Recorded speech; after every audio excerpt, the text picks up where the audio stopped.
The scream came first, thin and bright as glass, and my cup hit the floor. Music throbbed, but the sound felt distant, like my ears ducked underwater. Maya stared at me from across the room, lips parted, eyes unreadable. Ethan's hand lifted as if to wave, then fell when I didn't move. My phone buzzed again, a notification blooming like a bruise. I told myself it was nothing, that friends don't turn storms into weapons. Maya said, "Ava, let me explain." And I laughed because explanations are bandages that don't stop knives. Noah touched my shoulder and whispered, "Breathe," but the words slid off me. I opened the message and saw a video thumbnail, their faces close in a mirror I knew too well. The room tilted, neon pooling at my shoes like spilled poison. "How could you?" I said, but the music swallowed it whole. Maya took one step toward me, then another, careful like she was crossing ice. Ethan said, "It's not what you think," and that was the cruelest joke of the night. Trust didn't shatter. It detonated. The storm followed me into the quiet stairwell, and the party noise sank beneath concrete. I sat on a cold step and clutched the phone like a talisman that burned. Maya used to share playlists with me, late nights and softer rain, and we swore we'd never leave each other behind. Ethan was just a smile from a summer we didn't expect, a small orbit that never felt dangerous. I tried to stack good memories like sandbags against the flood. I thought of roadside milkshakes, wind tangling our hair, and secrets spoken without fear. Maya said once, "We are more than luck," and I believed her because trust felt like a house with windows facing sunrise. Noah's texts lit up in a gentle line, asking if I needed air or truth. I wanted both, and neither. I wanted the old map of us to make sense of new streets. The video waited behind the glass, heavy as a kept promise turned weapon. I breathed in, counted to 5, and opened the scar again. The first crack wasn't tonight, and I knew it as soon as the ache settled. It was a look that lasted a beat too long at the bar last month. Maya laughed and said, "Relax," and I did because that's what I always did. Ethan brushed my shoulder in passing, and I felt Maya's smile sharpen. We skipped a call that night for the first time in years. The silence didn't feel restful, it felt rehearsed. At brunch the next morning, she asked about my deadlines with a voice like velvet over stone. I told myself jealousy was a ghost that only rattled other people's doors. I told myself loyalty means not counting glances. Noah mentioned he'd seen them talking close, and I waved it off like smoke. I kept the story tidy, every page pressed flat. Tonight the pages flew loose, and the spine split. The ghost wasn't jealous. It was hungry. Promises don't break loudly, they thin out until daylight shows through. We once wrote hours on napkins during a rain delay, stacking them like cards. Maya said, "We choose us," and I tucked the words into my wallet like a charm. Ethan walked in later that day, dripping from the storm, and we handed him a towel and a seat. I never imagined seats could become thrones. I carried those napkins for months, corners soft from touch. We joked about growing old as neighbors who swapped sugar and secrets. Lately, she canceled plans with a grin that never reached her eyes. I tried to ignore the draft under the door. I told her my fears, and she kissed my cheek and said, "You're safe with me." The sentence survived until tonight, when safety walked out, holding hands with silence. I still feel the napkin in my wallet, thin as a lie. I found myself back in the living room before I knew I had moved. People danced, unaware, like the world hadn't tilted. Maya stood in my path with a softness that made me want to scream. "Say something," she said, and my words came out in pieces.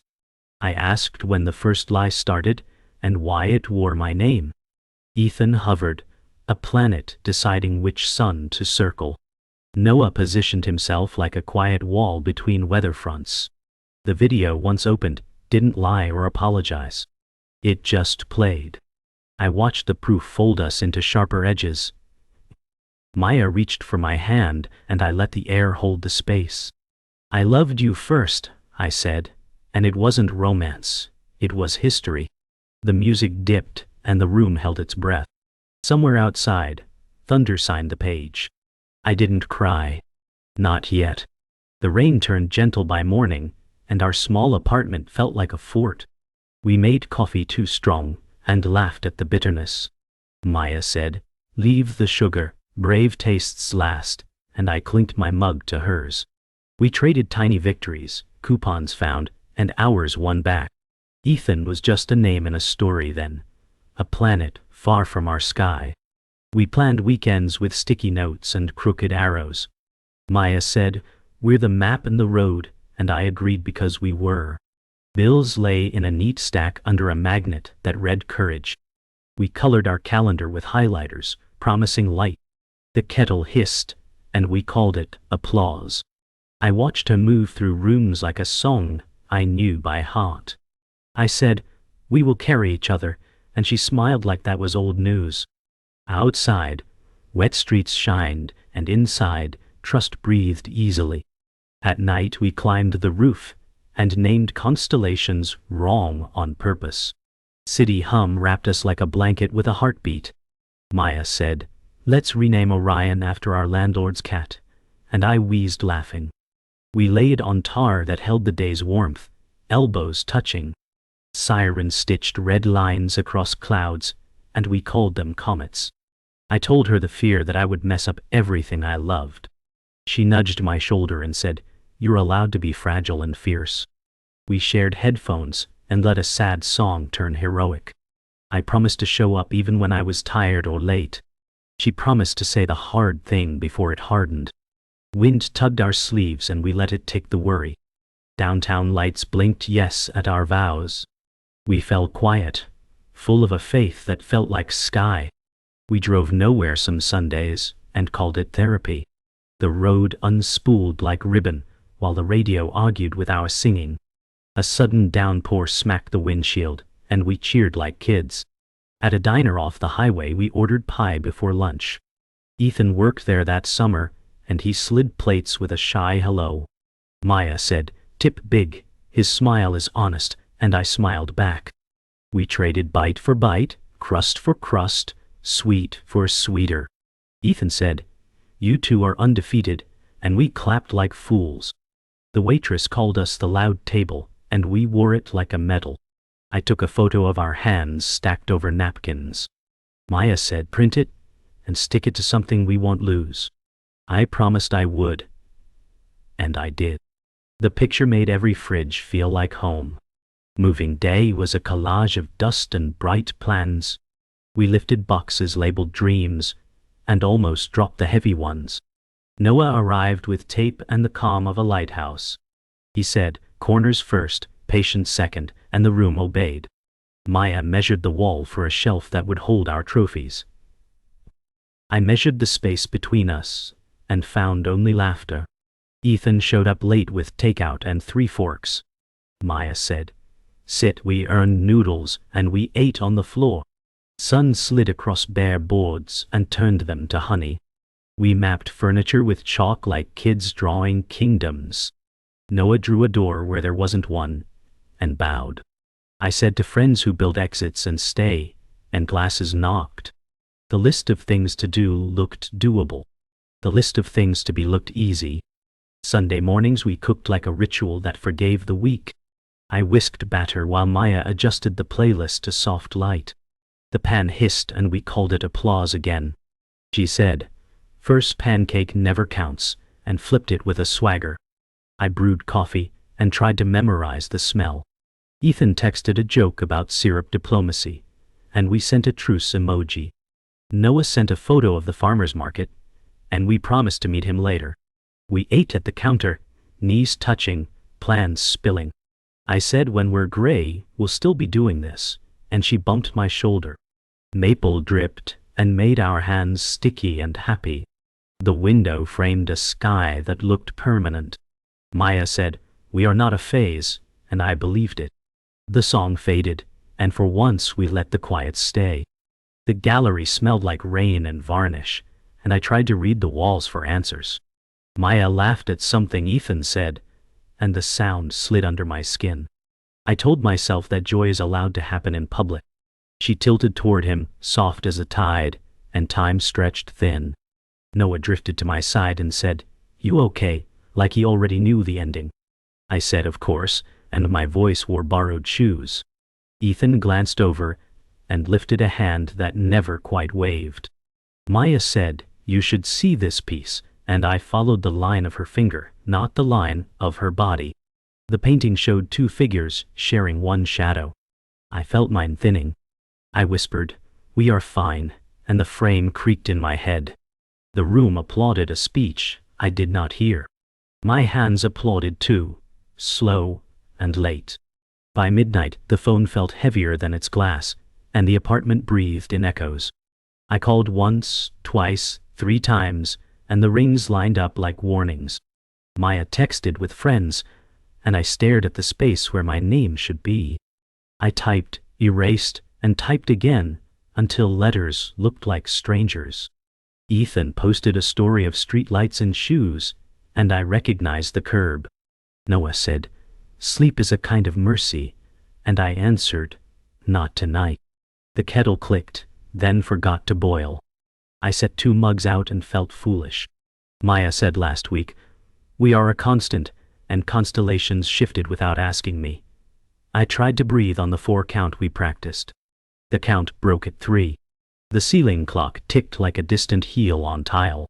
Morning broke with the taste of pennies, and I carried myself to the corner cafe.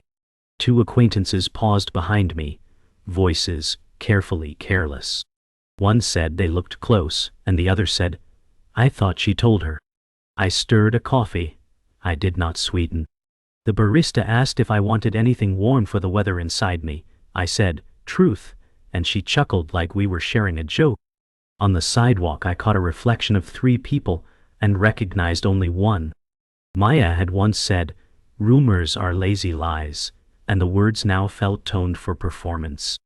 Ethan texted a meme that pretended to be light. I did not laugh. Noah called and said, "I can meet you in 10, and I said, "Make it 5. The wind lifted napkins and scattered them like receipts. Noah found me on a bench near the river where the water kept its secrets. He sat without fanfare and handed me a granola bar like it was armor. He said, "You do not owe anyone your confusion," and I let the words sit. I told him about the look, the missed calls, the stories that walked past me. He listened the way you listen for a heartbeat in noise. He said, "If the truth hurts, it still heals," and the wind agreed. I asked, "What if I am wrong?" And he answered, "Then you will have asked." I remembered the napkins and the pledge that had felt like rain on drought. Noah said, "Set a line and stay on your side," and drew one on the bench dust. A gull cried like a hinge. I stood and felt taller by an inch. That evening Maya arrived early, carrying a takeaway bag and a practiced smile. She said, "Work ran long, I missed your calls," and set the bag down like proof. I asked where the night had gone, and she drew an outline that left corners out. She said, "Ethan was there," but it was nothing, and the word nothing rang like an alarm. I watched her choose verbs that dressed lightly. I said, "I need you to look at me and not the floor." She lifted her eyes, and they were beautiful and dangerous. She added, "I should have told you sooner," and sooner sounded like a door that had been open. I said, "Once is not a rumor," and she flinched. The food cooled between us. The room did not. I folded my hands to keep them from reaching for yesterday. The rain paused like it was listening when Noah sent the screen recording. I watched a cursor slide over names in a group chat that should not exist. The title read "Glow Up," and my chest understood the joke before my brain did. Maya typed, "Watch her pretend calm," and a crown of hearts climbed under it. Another message said, "Make it look accidental," and Ethan answered with a shrug. A link followed. The mirror video, time stamped before my call even rang. I remembered the angle and the lamp, and how my room knows my breath. My hands shook while the text stayed neat, rehearsed like lines for an audition. Someone asked, "Will she forgive you?" And Maya wrote, "She always does." Noah said, "I am sorry," an apology sounded heavy in his throat. I whispered, "I am done being the lesson," and the room seemed to widen. The cursor blinked, waiting for me to break on schedule, and I did not. I scrolled and saw my jokes copied to bait him closer, line for line. The past rearranged into a new picture, cruel and steady. I saved the file like evidence and like a funeral program. I met Ethan under a street lamp that made everything look newly washed. He came without a jacket and wore guilt like a second skin. I said, "Tell me the part I do not know," and he studied the curve. He said, "She told me you were drifting and needed a push to feel." He said, "She sent me lines to say right when you were near." He laughed once, and it snapped in the middle like wet chalk. I remembered those lines landing soft and then sour in my kitchen. He said, "I liked you both and thought I could be harmless." I said, "Harmless is just damage that refuses to introduce itself." He asked if there was a way to undo before, and silence answered. He handed me his phone and scrolled through the timeline like confession. The dates stacked like proof while the lamp hummed, stubborn and bright. I returned the phone and my hands did not shake this time. A bus coughed past and flung cold air across our ankles. I said, "You chose the script over the friend," and his chin fell. He whispered, "She wanted to win," and the word win tasted wrong. The city kept moving, proof that my ruin belonged only to my ribs. Back home I opened the shared drive we never used for anything serious. A folder named Practice sat like a dare beside our beach photos. Inside waited voice, memos labeled rehearsal and drafts of texts with my cadence. I pressed play and heard Maya practicing my lines, including the pause after relax. She tested laughs and picked the one that sounded most like belonging. A list titled Triggers pinned my fears in tidy fonts. Schedule notes mapped where Ethan should stand for the best reflection. The gallery night wore stars and arrows I had not drawn. A note said, "She forgives when you share pie," and cherries returned like ghosts. I closed my eyes and saw the napkin promise under a new headline. Noah texted, "Do you want me there?" and I typed yes before I felt ready. I printed 2 pages, and the printer clicked like a metronome for ending. I tucked the papers into my pocket like letters that had grown sharp. Honey. The apartment air thinned until breathing felt like strategy. Maya arrived fast, the way fire travels dry grass. She looked beautiful, and it did not help. I held the papers and said, "Tell me why." She scanned the titles and chose not to flinch. She said, "You always get picked first like a nursery rhyme with teeth." She said, "I am tired of being your understudy in our story." I thought of every time I dragged the spotlight so it could hold us both. She said, "You make loyalty look easy, and I wanted proof it was work." I said, "You could have asked for more, not burned what we built." She smiled a small, tired smile and said, "Fire shows what survives." I said nothing should have been a test and the lights flickered. She reached for my wrist and I stepped back into clearer air. The papers rustled and one fell, landing face up on the floor. The word triggers stared at us like a dare already taken. Outside a siren wailed and then faded, bored by our heartbreak. She said, "I loved you," and the past tense slammed the door. I walked to the river with the napkin and the last of my patience. The wind had teeth, and I did not mind the bite. I read the pledge again and felt the letters loosen from meaning. Maya followed at a distance, a shadow that knew my steps. Noah waited by the railing, steady as a word that will not bend. He said, "You can keep the memory without keeping the harm." I said, "Let the water carry the test and the teacher." I tore the napkin once, twice, and watched it feather apart. Maya said, "Say something I can keep," and I faced the water instead. I said, "I am not your mirror," and the river agreed by moving on. Ethan stood on the far path and did not cross, and that was right. The city lit in pieces like a map finding power. I sealed the printed pages in a bag for tomorrow's reckoning. And tonight I chose air and the forward step. I walked home, lighter and lonelier, and more true than I had been. The wind turned warm, and the napkin was already gone. Silence crawled across the apartment like fog, and I set the papers in a neat row. The kettle hissed and then forgot to sing. Noah said, "I'm here," and his presence steadied the furniture. I said, "I need witnesses," and my voice surprised me. The knock came soft, as if mercy could be polite. Maya stepped in with eyes bright enough to hurt. Ethan hovered behind her, a half shadow, a full ache. I said, "We will talk like grown-ups," and the room disagreed. Maya said, "We can fix this," and the word fix rattled the windows. Ethan said, "I'll answer anything," and looked at his shoes. Noah stood by the table like a lighthouse, quiet and real. I lined up the screenshots and the dates like bones. My hands did not shake, and that felt like a new country. The rain held its breath, and so did I. I slid the first page across the table and watched her read the title.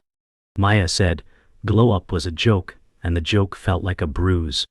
I said, "This line is mine," and tapped the screen where my phrasing lived. Ethan whispered, "She coached me," and the air tilted. Maya said, "You left me small," and the sentence came sharpened. I answered, "I kept making room," and remembered every moved chair. She said, "Being second killed me by inches," and I believed that part. I said, "So you measured my heart for target practice." Ethan said, "I am sorry," and the words fell short of the table. Noah said, "Truth is oxygen," and the room inhaled. I turned the page, and timestamps bloomed like mold. Maya set her hands flat, as if pinning butterflies. I said, "Tell me where the first cut started," and waited. Memories began to fly like plates, and none of them missed. I said, "You rehearsed my laugh," and she flinched like it echoed. Maya said, "You never noticed me unless I sparkled," and the word burned.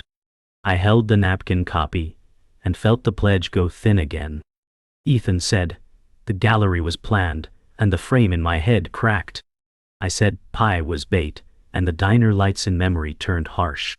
She said, "I wanted proof you would fight for me," and my mouth tasted metal. I answered, "I fought by trusting you," and it landed heavy. Noah said, "Harm cannot be homework," and let the sentence stand. The kettle finally sang, and sounded like an alarm. I said, "You wrote triggers like a map," and she looked away. Ethan rubbed his temple and said, "I broke first." My breath found a rhythm that was not forgiveness. Maya's voice sharpened until it almost sang. She said, "You collect people like trophies," and the word trophy clanged. I said, "I gathered family and kept my hands open." She said, "You shine, and I am stuck in your glare," and the room blinked. I answered, "You could have asked for shade," and felt older. Ethan said, "I tried to stop it, and no one believed him." Maya said, "I needed one thing that was mine," and I nodded once. I said, "So you carved it from me," and the cut finally stung. Noah stepped closer and said, "Choose repair or rupture." The choice hung like a bridge in wind. Maya whispered, "I choose winning," and the sentence collapsed the floor. I said, "Then you do not choose us," and the echo agreed. The rain returned and applauded the end of the scene. The last page lay between us like a verdict. I took the spare key from my pocket and felt its small, cold truth. I said, "This does not belong to you now," and set it down. Maya stared at the metal as if it could argue. She said, "Say you will call." And the plea trembled but did not change. I said, "I will not pass this hurt forward," and the room exhaled. Ethan stepped back as if distance could absolve. Noah said, "I will walk her out," and his voice rapped the edges. Maya whispered, "I loved you," and the past tense rang again. I answered, "I loved us," and the word us broke cleanly. The door opened to wet air and sirens far away. She paused on the threshold, already becoming history. I stood in the doorway and did not follow. The key shone once and went still. Morning arrived without fanfare, and the apartment echoed where laughter used to rest. I gathered the papers, sealed them flat, and placed the key on top like a period. Coffee steamed, then cooled, and I did not rush to rescue it. Noah texted, "How are you breathing?" and I answered slower, but still. I opened the windows and let the damp air clean the corners we never saw. The napkin was gone to the river, and my pocket finally felt honest. Photos on the fridge watched me like witnesses who prefer the truth.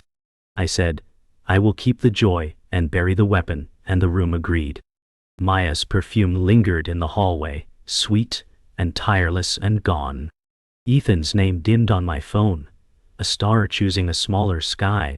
I stood very still and let the quiet weigh me without breaking anything. I promised the girl in old pictures that I would not abandon her again. The day moved forward, and I decided to move with it, step by deliberate step. By noon, the city sounded busy enough to carry what I could not name. My feed flashed a brief story, her smile under a hard light, captioned with courage. I muted the sound and heard the silence inside it. I thought of the crown of hearts that cheered glow up and felt the room tilt. I said, "Winning is a lonely sport," and the words landed without an audience. A voicemail arrived from Ethan, trimmed by second thoughts and static. He said, "I hope you sleep," and I knew he meant forgive. I set the phone face down and washed the cups twice. The sink shone like a small truth finally maintained. I told the mirror, "You do not have to explain her anymore." The mirror nodded the way glass nods when light is kind. Somewhere a neighbor laughed, and I let that sound exist without me. I met Noah at the market where tomatoes wore summer-like armor. He handed me coffee in silence, the kind that makes room for breath. He said, "You do not have to turn this into a thesis," and I laughed once. I told him the parts that still scraped when I moved. He listened the way harbors listen to boats, patient and wide. He said, "Closure is a door you can build yourself," and tapped the cup lid. I said, "I am afraid of walking through and finding the same room." He answered, "Then we rearrange the furniture together." A busker sang something soft about leaving well. I drew a line on my palm and called it boundary. Noah said, "You are allowed to keep what was good and still go." I believed him because the air tasted like tomatoes and rain. Back home, I opened a blank document and named it Boundaries before I could hesitate. The cursor blinked like a friend who will wait as long as needed. I wrote rules that sounded like shelter and not prison. I wrote, "Ask for more before you suspect less, and let that one breathe." I wrote, "No rehearsals of my voice in other mouths." I wrote, "Love is not an exam you take for me." The room felt larger each time a sentence clicked into place. I slid the old screenshots into a folder labeled Archive and locked it. I placed the folder behind a password named after a tree that survives storms. I changed the sheets and slept on the cool side. In the dark I said, "I am allowed to be new," and no one objected. The ceiling fan answered with a small steady applause. I packed a shoebox with things that still knew her shape and wrote return on the lid. The stairwell smelled like rain and detergent and something ending gently. I set the box outside her door and did not knock. I texted, "These belong with you," and left the thread unthreaded. On the landing, I paused and let the building breathe around me. A door opened below, and nobody I knew stepped out. I walked down the last flight slower, counting rails like beads. The street met me with puddles that remembered every storm. I said, "I release the test and keep the lesson," and my shoulders loosened. A bus sighed, and I felt the city forgive my small grief. I turned left toward the river because water knows what to do next. Somewhere a light flicked off, and I did not turn to see which one. Dawn found the river patient and indifferent, and I let that be a comfort. My steps tapped the boardwalk like a fragile drumline. I said, "You are allowed to be empty and upright," and my breath agreed. A gull skimmed the water and wrote a brief line of grace. I pictured the apartment without her perfume and felt the air widen. Noah texted a sun emoji, and I answered with a quiet ha. Ethan's name slid lower in my messages until it left the screen. I touched the rail and promised myself I would not fish in old waters. The city stretched and shrugged, already busy with other stories. I said what remains is mine, and the sentence stood.